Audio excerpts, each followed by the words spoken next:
Hi all, இன்றைக்கி வந்து டே 2. எழுந்ததுமே ஸ்ட்ராங்காக ஒரு டீ போட்டு குடிச்சிட்டேன். ஃபஸ்ட்டு வந்து நான் கிச்சன் ஃபுல்லாக ஆர்கனைஸ் பண்ணிட்டேன். ஏன்னா நமக்கு மெயின் அதுதான் இல்லையா? மற்றது எல்லாமே இன்னும் அப்படியே பெண்டிங் ஆகி நிற்குது. இன்றைக்கி தான் எல்லாம் கொஞ்சம் கொஞ்சமாக எடுத்து வைக்கணும். ஸோ கிச்சனை மட்டும் ஃபுல்லாக முடிச்சிட்டேன், கிளியர் பண்ணிட்டேன். பாப்பாக்குமே வந்து பால் ஆற்றி கொடுத்துட்டேன். நான் டீ குடிக்கிற கேப்லேயே வந்து அவங்களுக்கு ப்ரௌன் சுகர் போட்டு பால் ஆற்றிருக்கிறேன்.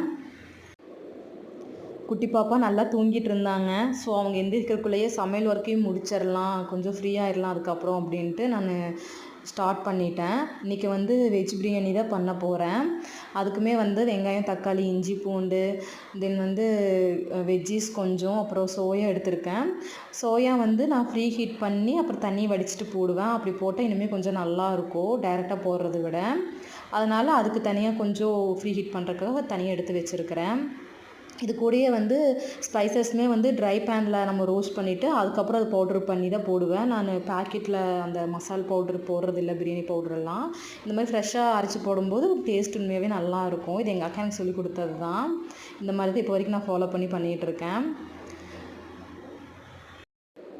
அப்படியே இன்னொரு அடுப்பில் ப்ரெஷர் பேனும் வச்சு அதுலேயும் வந்து ஆயிலெல்லாம் ஆட் பண்ணி ஸ்டார்ட் பண்ணிட்டேன்.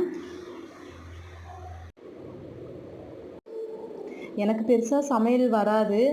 அக்கா நல்லா சமைப்பாங்க. ஆனால் எங்கள் அம்மாவும் ரொம்ப நல்லா சமைப்பாங்க. எப்படியோ அவங்ககிட்டருந்து கொஞ்சம் கொஞ்சம் வாங்கி பண்ணிகிட்ருக்கேன். ஓகே தான். கூட வந்து முட்டை தொக்கு செஞ்சுருக்கேன். அப்புறம் வந்து பூசணிக்காய் பொரியல் அம்மா கொண்டு வந்தாங்க. அதுவும் வச்சு இன்றைக்கி நல்லபடியாக சாப்பிட்டு முடிச்சாச்சு.